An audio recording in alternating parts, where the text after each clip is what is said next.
But first of all, I'm going to ask Colum, just remind people what the NUS is. So the National Union of Students is an organisation, a membership organisation of student unions in the country, and together we represent the 7 million students in the UK studying higher and further education. Okay, and I'm from Unionlearn, which is the TUC's learning and skills arm, and we represent the 6-odd million people in workplaces who are still members of unions. Colum, the question being asked on is about work and wellbeing. Do you want to tell us what it's like, wellbeing's like for students and what the issues are for them at the moment? Sure.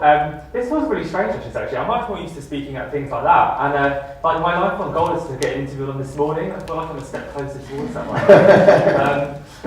So yeah, I think some of the issues for student wellbeing, and one of the things I've heard a lot of so far from when I've been here is around how learning can do so much for health outcomes, and I think that's really important. But for me in my role, one of the things that I think is really important is creating learning environments where health and well-being isn't hindered, and actually we create environments where people can thrive and study. In order to do that, we have to create these environments where students are able to be well and to live well and therefore study well. And I think part of the issue is around disclosure, actually, and making students feel comfortable disclosing things to their institutions. And also, I think, comes in hand in hand with that is that there has to be a responsibility of educational institutions in looking after student well-being. People kind of say that actually learning and study and that stress is all part of it, as in the working environment. But what we have to do is get to a place where educational institutions are able to step in when that stress becomes of a hindrance to someone's ability to learn. That's really interesting, because obviously the people that I'm talking about are the people who are actually teaching you, and all the evidence is, and I know we've got people who know more about it than I do probably do here in the education sector, is that they're feeling very stressed. Yeah. All the surveys, whether the NIACE survey, the UCU survey, the Robinson survey, all show that people in further and higher education colleges are suffering from stress, anxiety and depression, and feel that their working hours are longer, etc. So it must be quite hard for them to then provide a good environment for students. And that. How do you think we could work together on that sort of thing? What are the sorts of things you'd like to see happen? Yeah, so I think that's a really, really important point, and we certainly are really keen to work with staff within learning environments to create environments that work for everybody. And one of the things that really strikes me is that we can't separate well-being from the kind of academic side of things, and I think that's often what happens in educational institutions. So policies and practices that are put in place may actually be problems towards students, and I think that is then reflected in policies and procedures that are put on staff as well, and their ability to do their work. So for me, I think creating really strong partnerships with students and working with staff together to create, places where people can learn together and actually, kind of be well and study well together is important. Okay. I mean, one of the things, obviously, from a union point of view, that from us is good work makes good environments. So if you've got good work and you haven't got short, 0 hours contracts, you haven't got, unstable earnings, you haven't got not knowing when you're going to work, all those sorts of things would make the staff more able to provide services. But do you think there's anything we should be looking at in terms of the training of staff to actually provide good environments?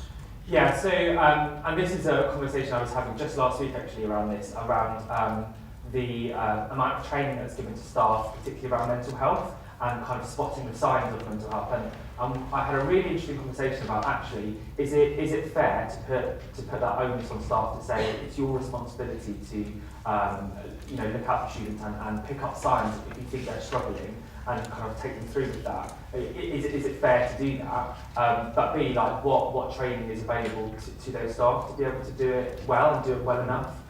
Because then I think we get into a tricky situation where if we do train up staff to say, yes, you have a role to play in this kind of mental health agenda, do we put too much pressure on those people to say it is your responsibility to find those students if they're struggling?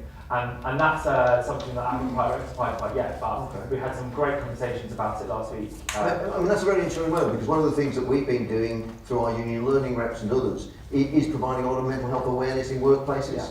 It's such an understood issue in workplaces, and unions have done really badly with it in the past. Our standard operation practice in the past has been, you've got a mental health problem, for God's sake, stay off work and we'll cover your back. which of course all the evidence is the longer, and I'm sure it's with the staying students, if you stay away from the course, if you stay off, then you're not likely to get back again. So it's the wrong thing to do. So just that level of awareness. But the other thing that we've been doing, again, is training our reps, who, and therefore UCU or ATL or NUT reps could be trained in this, is to understand mental health and also to go on mental health first aid training courses. Now we'll be doing that so they can help other members of the workforce, but actually those skills are also transferable in terms of making them better at working with students and understanding when students have problems. Yeah, absolutely. And one of the things that I'm really proud that we've done over the last year is we've teamed up with Time to Change, who do a pledge around mental health awareness. And we've got, I think it's up to or over 60 educational institutions now that have signed up to it. And that's a really good place to start, saying we recognise this as an issue and we are committed to tackling it. And actually by having that kind of pledge in place, I think it gives both students and staff an opportunity to say, what are you doing? And to hold them to account for it, and to make sure that it trickles down to every single part of the college or other environment where people learn, so that it can affect both students and staff. Okay. What about other supports? I mean, that could be. I mean, do you think that having counselling services on site and those sorts of things would be good ideas as well? Yeah, I think this is a really difficult topic as well. And again, I was having a very similar conversation last week about this because my view is that a lot of the provision that's there isn't. We don't have enough of it at the moment, particularly around counselling services. However, when we're talking particularly about FE and particularly about adult learning, we have to remember that for those students, studying is one part of their life, and it's a part of a whole range of things often. And a kind of 9 to 5 counselling service that you have to sort of book, weeks or months in advance, perhaps doesn't work for those people. And I think it's kind of, I guess the same when you look at staff as well. They have a job and that fits in with the rest of their life. So we do need to be more innovative about how we provide help to people. And I think this absolutely has to link in with local health services and community partnerships is really important there as well. Okay, so that takes me sort of in two directions, I suppose. One is, do you think that young people know enough about mental health and other wellbeing issues? How well are you prepared to leave home, go to university and then deal with all these things? That's sort of one question. And the other one is, again, someone already raised that as a question about, should it be in the school curriculum more? Should we be doing that? And health literacy, obviously, something very important has been raised as well. The other side of it is in terms of, someone like me, a moderately old person, might have the perception that young people would actually be more happy dealing with it through an app or an online system. A, is that true? And B, are there enough of them? Okay, so there's the stuff there around kind of young people going off to university and stuff. I think we absolutely say that there are huge pressures on students now, particularly thinking about going into higher education study, fees obviously being one of them, but all sorts of things around financial support available, the state of the housing market, all those sorts of things can have huge impact and therefore more stress on people, which means they're less likely to be able to study well and less likely to be able to live well. And that's really, really concerning. What was the second question you asked me? Online stuff. Yeah, I haven't quite made up my mind about this stuff because I think I've seen some really good innovative stuff in some universities and actually some colleges too, where they've kind of done online support mechanisms that have been run through the services that are already available. I think, we work with organisations like Nightline, which provide stuff, which they don't provide, you don't have to have face-to-face interaction with.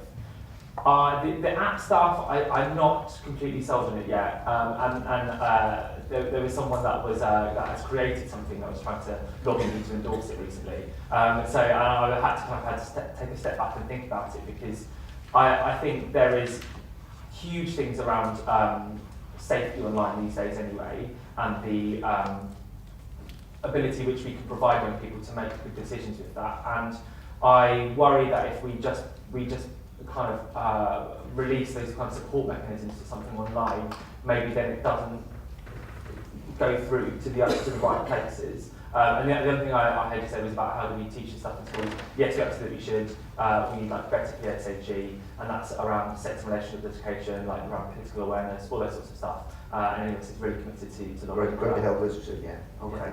Okay, well, I mean, I hope we'll work with you to make sure that education workplaces, both for students and for people who work there, are healthier. And the community work that goes on, again, is something that I think really adds to that, adds value to that. And my last question, I suppose, is a lot of people, when they're students, do actually have opportunities to do things like volunteering and going out to the community. Maybe that's something students could do as well, get involved in their communities through community learning and put something back that way. Yeah, and it's ironic because all of the evidence we have shows that there is a huge amount of things that students do for their communities. Unfortunately, it doesn't often get picked up because it doesn't make as nice a headline as student got sick in a bin or something. But we have all of the evidence that shows that students do loads of stuff in their communities, and we are more than willing to hear from people in the room that think there is opportunity we could provide to students. We would love to hear about that. Okay. I think we're good.